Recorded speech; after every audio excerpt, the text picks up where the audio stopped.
Kita akan melaksanakan press release. Ratusan knalpot motor tak standar hasil operasi unit lalu lintas Polres Oku Selatan dimusnahkan dengan dipotong dengan mesin di halaman Mapolres. Knalpot yang dimusnahkan ini merupakan hasil operasi selama 7 bulan terakhir yang dilakukan polisi di kawasan Kota Muara II dan sekitarnya.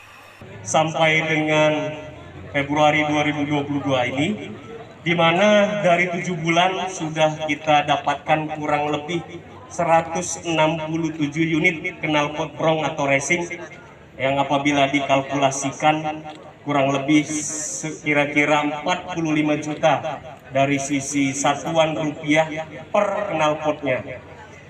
Rekan-rekan media, sama-sama kita ketahui bersama bahwa berdasarkan Undang-Undang Nomor 2 Tahun 2002 tentang Kepolisian Negara Republik Indonesia, kemudian Undang-Undang Nomor 22 Tahun 2009 tentang NLAJ atau Lalu Lintas Angkutan Jalan, bahwa penggunaan knalpot brong ataupun knalpot racing tidak diperbolehkan bagi kendaraan bermotor, baik roda 2 maupun roda 4.